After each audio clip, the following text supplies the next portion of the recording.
En la cabina, cara a cara, los temas se tratan mejor. La entrevista presencial es esencial. La verdad, muy pocos le apostamos a que tendría éxito la ministra de Trabajo cuando se lanzó a romper lanzas con los privilegios de los sindicatos. Ellos casi la linchan, pero esta señora persevera y dicen que el que persevera gana, por lo menos en este caso. Este triunfo no solo es de ella, sino de todos quienes somos sistemáticamente explotados por los contratos colectivos que terminamos pagando los ciudadanos. En el caso del que ella denunció de CNEL-EP, la Corte Constitucional acaba de emitir una sentencia histórica que significa que los empleados y exempleados de CNEL-EP deben devolver los montos recibidos en exceso en virtud de un contrato colectivo que ha sido anulado. 79 millones de dólares restantes, hasta ahora 25 ya fueron pagados, la suma total es de 130. Eso nos explicará enseguida la ministra Ivonne Núñez. Pero antes, cabe aclarar que esto incluye a los trabajadores de las distintas empresas eléctricas que se fusionaron para formar CNEL-EP. Las cláusulas incluidas en ese contrato excedieron lo razonable, estableciendo beneficios desproporcionados, según la Corte Constitucional, que representan un paso crucial en la recuperación del principio de legalidad y equidad en la administración de recursos públicos. Declaran la nulidad de ciertos beneficios, no es del contrato todo, y ordenan la devolución de fondos. Esta resolución no solo restablece el orden jurídico, sino que también sienta un presente importante para futuras negociaciones vitales.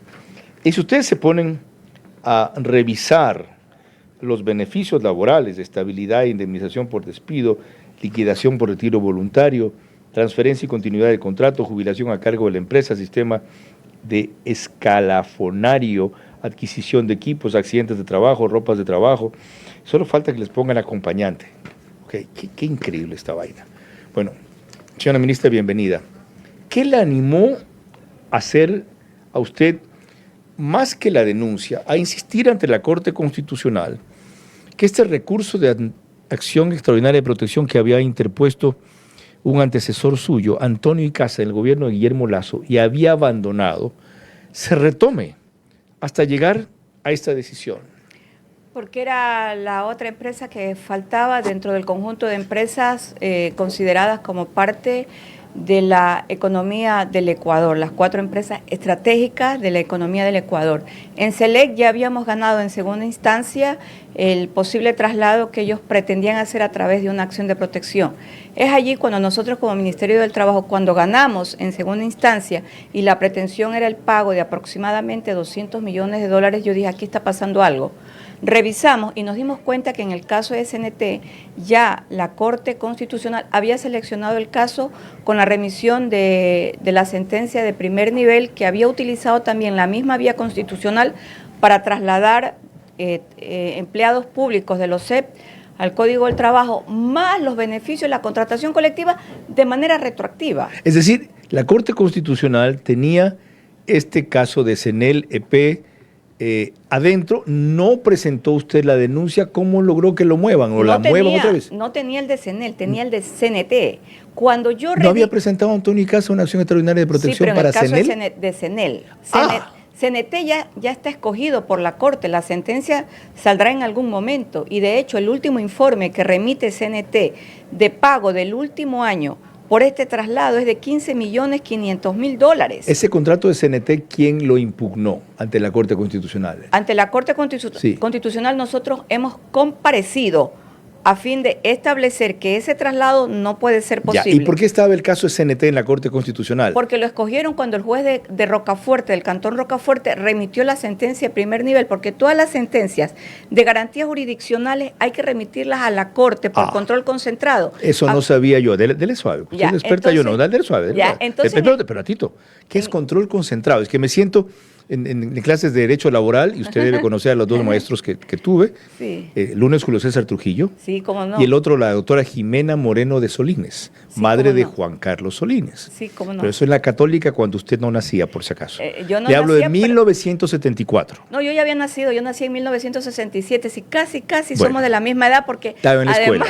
Usted es mucho menor que yo. Además somos en la misma fecha de nacimiento. ¿Marzo 8? Sí, señor, le puedo enseñar la cédula en este momento. Tiene que venir ese día para festejar. Pero los dos. Porque además es su día, los dos, es Ya, el Día de la Mujer. Perfecto. Venga, de verdad, señora ministra. Este año sale, creo que cae en día sábado. El día que caiga festejamos. Ya, ¿cómo ya. Volvamos a Gabriela. ¿Qué Gabriela, control concentrado? Qué orgullo, imagínate. Gabriela se ríe, ¿no? Sí, sí. De paso, usted no está comprometida, ¿no? No, yo me divorcié hace Ok, muchos años. ya. Pero Entonces, como dijo... vaya a aparecer mi respeto para su pareja, señora ministra, o vayan a pensar que estoy coqueteándole, para nada. No. Si a veces no me distiendo, exploto, créame. Volvamos a esto. Estaba el caso de CNT por control concentrado en la Corte Constitucional. Sí. ¿Qué es eso? Es cuando la Corte hace la revisión de los procesos que les llegan y puede escoger de todos esos procesos por la relevancia constitucional. Ok, eso en el caso de CNT. Sí. ¿Por qué tenía el de CNLP? El de CNLP no lo tenía y aquí es cuando nosotros intervenimos. A ver, ¿qué hizo usted? Nosotros le pedimos al juez de Pueblo Viejo que nos notificara de la sentencia de primer nivel, en razón que este tipo de traslado debe ser conocido por el Ministerio del Trabajo. ¿El juez de Pueblo Viejo también había fallado en este tema? Claro, es que este es el caso de CENEL. ¿Y en qué sentido había fallado el juez de Pueblo Viejo sobre el contrato colectivo? De que el CNLP? traslado era posible porque se los estaba discriminando. O sea, él falló a favor de los sindicatos y de los privilegios. Por supuesto, si eso es lo que dice la sentencia de la ¿Qué? Corte Constitucional. Ok, ¿cómo se consigue que la Corte Constitucional revierta esto o lo reconsidere? Porque hubo un cambio de juez en el Cantón Pueblo Viejo y nosotros le solicitamos que cumpla con la Ley Orgánica de Garantías Jurisdiccionales, que debía remitirse el proceso a la Corte Constitucional a fin de que lo conozca por control concentrado. Ya. Y el año pasado, en el 2024, llega el caso a la Corte. Ellos pensaron que jamás iba a llegar porque la acción extraordinaria de protección había sido desistida. La que puso Antonio Icaza. Exacto. Un exministro de Trabajo. No, Antonio Icaza era el gerente de CENEL, por allá Perdón. por el año 21-22. Ok. El Ya. ministro de Trabajo era mi antecesor, el Patricio Donoso. Pero él no interviene en el caso acá porque nunca fue parte procesal, debiendo haberlo entiendo. hecho. Sigo entendiendo. Es decir, Antonio Icaza pretendió evitar ese perjuicio a la empresa, Pero después presentó desiste. el recurso y luego no lo movió. ¿Qué es desistir? Es decir, no sigo reclamando No, más, desiste, no sigo litigando más o desiste me olvido el tema. Sí, desiste de la acción extraordinaria de protección y el tema aparentemente concluyó allí. De allí, cuando concluye el tema, aparentemente se van al primer proceso de liquidación con el juez de primer nivel y retienen aproximadamente $25 millones en 4 cuentas de CENEL. Y se remite el expediente al Tribunal Contencioso Administrativo para la liquidación pertinente a favor de 1.579 servidores de carrera de CENEL. Hasta allí no había pasado absolutamente nada. ¿Ya? La Corte no conocía ni por control concentrado ni por acción extraordinaria de protección. Cuando nosotros intervenimos, por una casualidad, porque nos hicimos la pregunta, si esto está pasando en SELEC y hemos evitado este pago, ¿qué está pasando con las otras empresas? Nos dimos cuenta que en CNT ya lo tiene la Corte Constitucional. Esperemos la decisión. Pero nos llamó la atención este caso en particular. ¿Y qué hizo usted? Nosotros le pedimos al juez de primer nivel que remitiera el expediente a la Corte. Como era su obligación. Como es su obligación de todos los jueces. Pero que ya había un juez que había cambiado. ya había el juez Ok, que había cambiado. Ese entendió. Por supuesto, y lo remite. ¿Y de ahí qué pasa? La Corte decide escoger el caso por relevancia no solo constitucional, por relevancia nacional y pide, como dice el derecho procesal constitucional, el informe de actuación de todos los jueces, del juez de primer nivel, el anterior, y los 2 jueces que fallaron a favor de el Tribunal de Apelación. ¿Cuál fue la jueza que dijo que el caso tenía relevancia nacional y qué importancia tiene de que lo haya considerado así? La juez doctora Teresa Núquez. Ajá. Mientras que los otros 2 jueces dijeron que era relevancia constitucional, pero los 3 coincidieron en que tenía que ser seleccionado el caso. Y de Yo entiendo que si algo tiene relevancia nacional significa que luego como con el precedente que se sienta, pueden haber acciones similares respecto a contratos colectivos abusivos o ilegales similares. Es un gran precedente porque los trabajadores amparados por la LOCET, de acuerdo al artículo 26 de la Ley Orgánica de Empresas Públicas, no tienen la garantía del beneficio de la contratación colectiva. Esta ley última que acabo de citar señala textualmente que solo se benefician de la contratación colectiva los obreros. Por eso a ellos no les llega la sentencia, esta sentencia de la Corte Constitucional, exclusivamente a los señores de la LOCET. Pero quiero expresar lo siguiente, nosotros no es que nos oponemos a la contratación colectiva, todo lo contrario. Está claro. Nosotros seguimos registrando contratos colectivos y en el sector público se siguen negociando contrataciones colectivas con los informes, ahora sí, de los dictámenes del Ministerio de Economía y Finanzas. No hemos parado en aquello. De igual manera se siguen registrando sindicatos y se siguen registrando los comités de empresa que se presentan ante el Ministerio de Trabajo. ¿Qué sucedió aquí después del mes de agosto cuando la Corte escoge? Los señores representantes de esta empresa CENEL a través del comité de empresa cuestionan la conducta de la juez ponente, porque de los tres el caso recayó como juez ponente en la doctora Carla Andrade Quevedo y la recusan.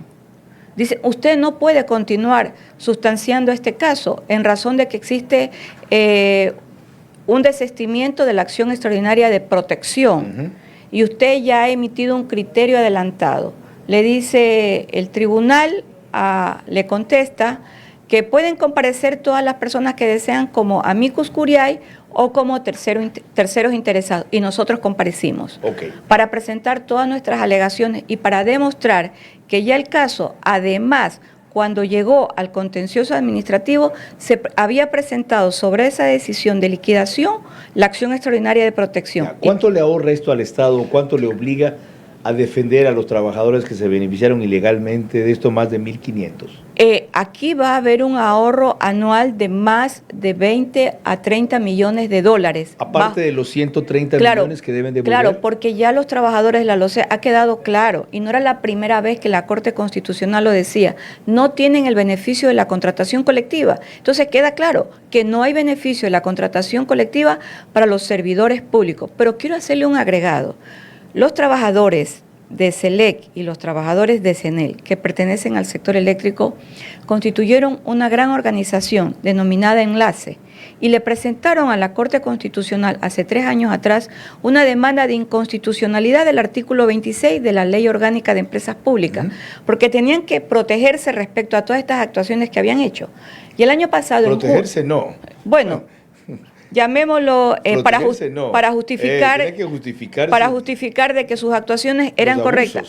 Pero yo sí quiero utilizar la palabra protección, proteger. Blindarse tenía, fuera protección. Bueno, ¿qué dijo la Corte el año pasado, ya en el mes de junio? Esto porque yo venía siguiendo este caso, que no era posible declarar la inconstitucionalidad. Y mire usted, irónicamente, la Asamblea Nacional me hace un exhorto a mí, como ministra de Trabajo, me hace un exhorto en el mes de agosto con más de 80 votos, votos de la Revolución Ciudadana y votos de otros partidos afines, que son con los que se creó la Central Única de Trabajadores. Y me dice, ministra, todos tenemos derecho a la contratación colectiva. Y yo voy al pleno, no de la Asamblea, sino al pleno de la Comisión de lo Laboral y Social. Y les digo a los legisladores, lo único que les solicito es que si ustedes no tienen tiempo, por lo menos sus asesores, revisen las sentencias de la Corte Constitucional. Su exhorto está de más, en razón que ya hay una sentencia. Ahora ya veo por qué una de las juezas, la doctora Teresa Núquez, le llamó este caso de relevancia nacional.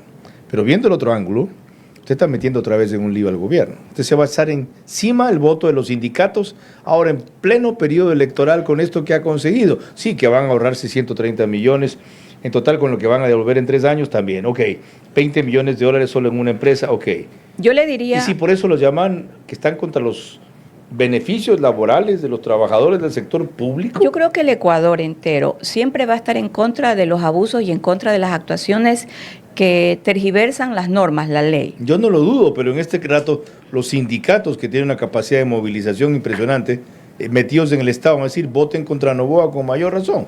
Mire, yo he sido durante muchos meses y sobre todo desde el mes de agosto del año pasado, objeto de un sinnúmero de enlaces digitales, etcétera, donde la campaña nunca ha parado. Pero que usted sigue metiendo en líos al gobierno. ¿Vio la placa de disculpas invisible que le sacó a la vicepresidenta Abad? Le puedo responder lo siguiente, es la segunda placa, porque la primera placa no la aceptaron, y la primera placa fue debidamente informada. ¿Quién la primera placa? La juez. La primera placa con informe de la Defensoría del Pueblo. ¿Y si era legible? Era totalmente legible. ¿Y por qué hizo esta así truculenta e invisible? Porque ella pidió más medidas para la placa. Por ejemplo, ella pidió que la placa midiese 90 en la parte de ancho y en lo largo, en la parte de ancho y en lo largo 70. Entonces vamos a hacer las medidas. Pero cuando quisimos colocar la placa nos dimos cuenta, esta segunda placa, nos dimos cuenta que la pared no nos daba para 90, solo nos daba para 70. Hicimos la placa y le pusimos un croico, un foco para que sea debidamente iluminada. Correcto. Es una pena que la pared de este edificio sea blanca, pero ahora ha solicitado otra placa. Ahora vamos a la tercera placa y la tercera placa señala a la juez que lo único que debe decir, aquí se respeta la Constitución, las leyes de la República, los convenios internacionales, a los servidores públicos y a los trabajadores en general. Ahora ya cambió de criterio. ¿Y tiene que ser en esa pared, en esa parte específica? No, ahora ya no dice en la pared izquierda, ahora dice en la pared derecha. He conseguido la pared derecha con 90 centímetros de ancho y con 70 hacia abajo. Y quiero además contarle algo. Ella ha modificado la sentencia por 4 ocasiones, la juez, y las sentencias no pueden ser modificadas, salvo el caso que se trate de un error de cálculo. Por lo tanto, yo la denuncié ante el Consejo de la Judicatura por esta actuación en la que ella involucra a ella en este proceso al presidente de la República, al Consejo Nacional Electoral, a las Fuerzas Armadas, a la Policía Nacional, al Consejo de Participación Ciudadana y Control Social, que no han sido partes del proceso. Si es así como usted escribe, ¿por qué ella sigue tan campante y pide y cambia lo que le da la gana? Yo creo que ella es parte de un objetivo.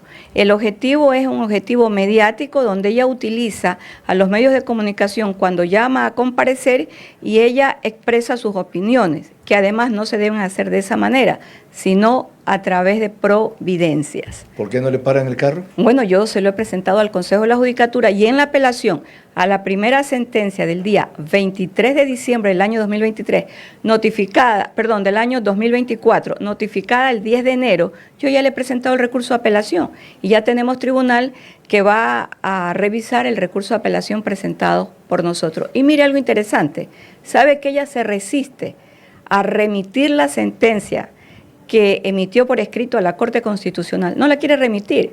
Y yo quiero que la remita para decirle a la Corte Constitucional que el caso es de relevancia nacional.